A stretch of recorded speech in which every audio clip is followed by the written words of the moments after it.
বরপক্ষ বিয়ে করতে গেছে কনেপক্ষের বাড়িতে।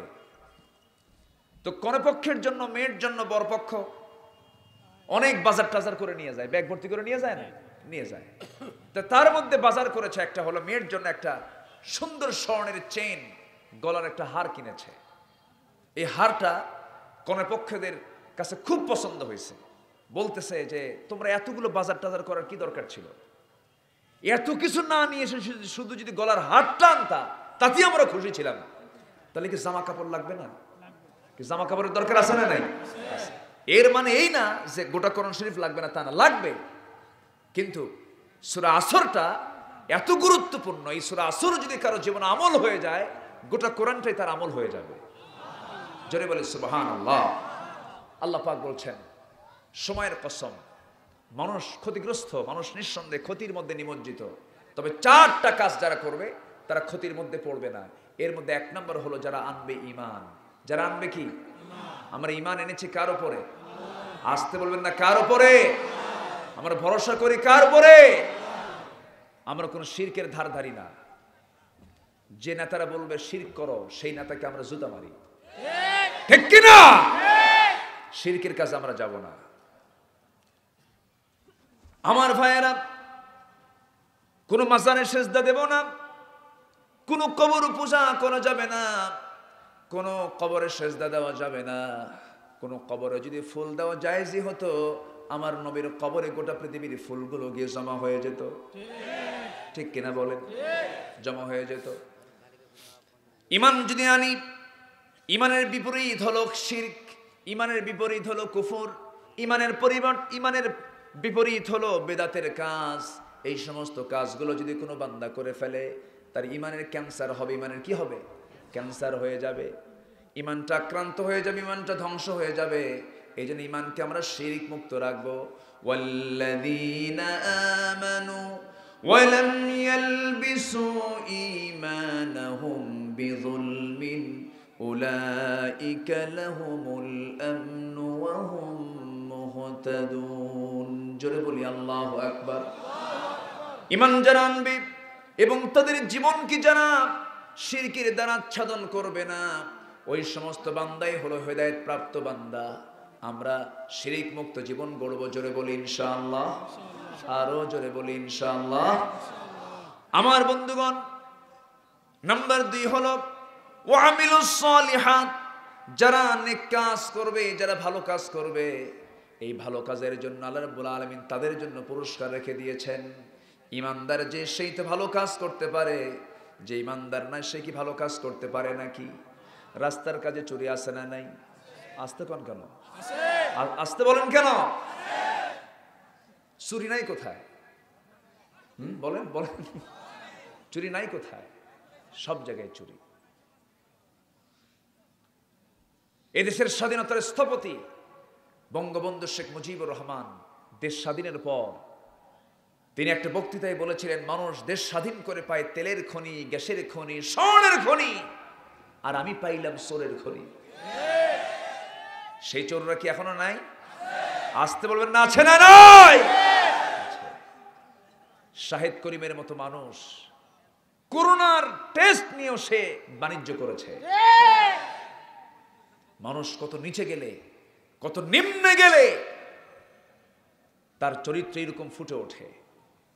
এগুলো সব বন্ধ হয়ে যাবে। শুধু সমাজে চালু করতে হবে কার বিধান? আসতে বলবেন না, কার বিধান? বাড়িতে লেগেছে আগুন, নেভানোর জন্য কি দরকার? পানি। পানি দরকার। বাড়িওয়ালা চিৎকার করে বলতেছে, আমার বাড়িতে আগুন লাগছে, কার কি আছেন তা নিয়ে আমারে বাঁচাও। বাড়ির সামনে দিয়ে যাচ্ছিল একজন, এক ড্রাম ভর্তি করে ডিজেল নিয়ে। যখন শুনছে যার কাছে যা কিছু আছে না, আমারে বাঁচাও, বিসমিল্লাহ বলে 1 ড্রাম ডিজেল দিছে ঢেলে আগুনের ভিতরে। আগুন কমবে না বাড়বে? বাড়বে। আরেকজন যাচ্ছিল ভ্যান ভর্তি লাকড়ি আর খড়ি নিয়ে। যখন দেখছে যার কাছে যা কিছু আছে তা না, আমারে বাঁচাও, তখন সে বিসমিল্লাহ বলে 1 ভ্যান লাকড়ি দিছে ঢেলে আগুনের ভিতরে। আগুন কি কমার কথা না বাড়ার কথা? বিসমিল্লাহ তো কইছে। আমার ভাইয়েরা, আগুন নিভানোর জন্য যেমন পেট্রোল, ডিজেল, অকটেন, লাকড়ি, খড়ি যেমন উপযুক্ত নয়, আগুন নিববে না বরঞ্চ দ্বিগুণ দ্বিগুণ জ্বলে উঠবে, ঠিক তেমনি সমাজে যে আজকে আগুন দাউ দাউ করে জ্বলতেছে, এই আগুনগুলোকে আপনি আমি কেউ বন্ধ করতে পারবো না। সে আগুন বন্ধ হবে তখনই যখন এই জমিনে চালু হয়ে যাবে কোরআনের বিধান। জোরে বলেন সুবহানাল্লাহ, ঠিক কিনা? আমার ভাইরা, ঈমান এনেছি আমি, ঈমানদার যদি হয়ে থাকি তাহলে আমার মুখ থেকে বের হবে আমি কাউকে আইনদাতা মানি না। কে ছাড়া? আসতে বলবেন না, কে ছাড়া? আল্লাহ ছাড়া। এই ইয়াকিন, এই বিশ্বাস যদি পরিপূর্ণ থাকে তাহলে আমি ঈমানদার। আমার আমলগুলো কবুল করবেন কে? আসতে বলবেন, আমলগুলো কবুল করবেন কে? আমাদের সমাজে অনেকে আছেন নামাজ আদায়ে বিশ্বাসী, কিন্তু নামাজ কায়েমে বিশ্বাসী না। আছে না নাই? নামাজ তিনি আদায় করবেন, নামাজ কায়েম করতে হবে, সমাজে চালু করতে হবে, এটাতে বিশ্বাসী না উনি। সেই লোকের নামাজ আল্লাহর দরবারে কবুল হবে না। তার নামাজ হচ্ছে মুনাফিকের নামাজ, তার নামাজ হচ্ছে ফাসিকদের নামাজ। কারণ নামাজ শুধু আদায় করে সমাজ থেকে আপনি জেনা, ব্যভিচার, চুরি, ডাকাতি বন্ধ করতে পারবেন না। নামাজ যদি কায়েম হয়ে যায় তাহলে সমাজ থেকে সমস্ত অন্যায় দূর হয়ে যাবে। এটা কার ওয়াদা? আসতে বলবেন না, কার ওয়াদা? আল্লাহর ওয়াদা। আমার ভাইরা, নবীজির নামাজ আদায়ে কোনো সমস্যা ছিল না। নবীজি নামাজ শুধু যদি আদায় করতেন, আবু জেল মানাও করতো না।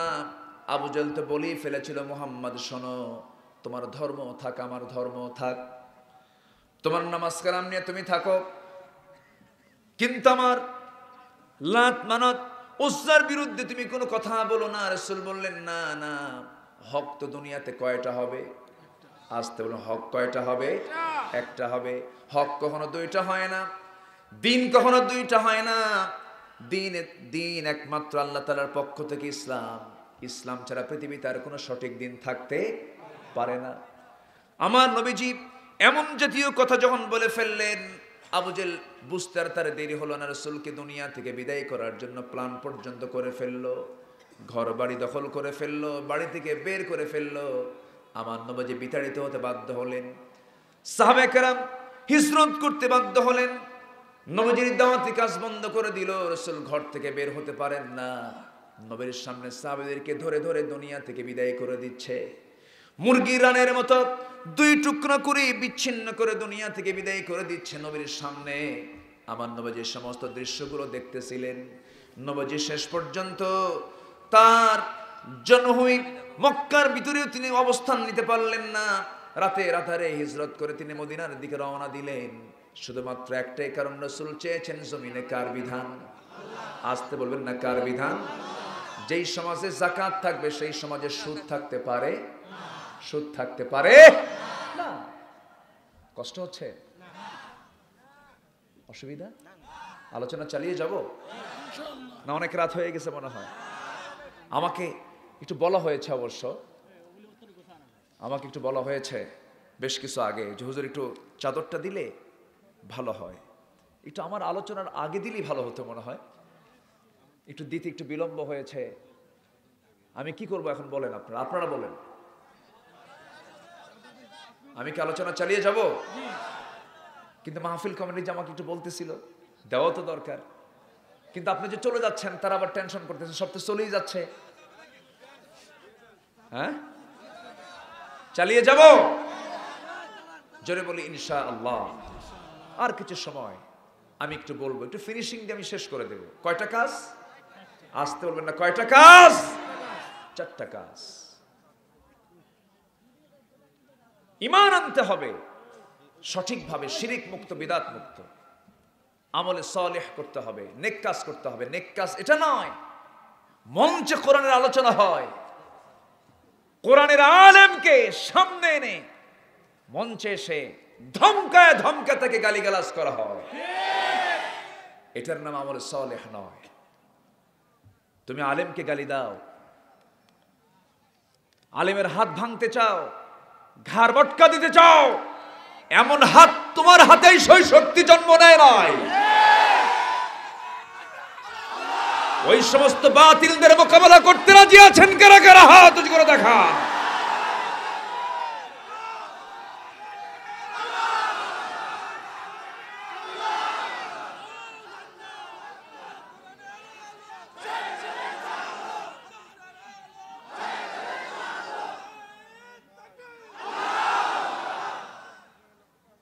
কষ্ট হচ্ছে আপনাদের?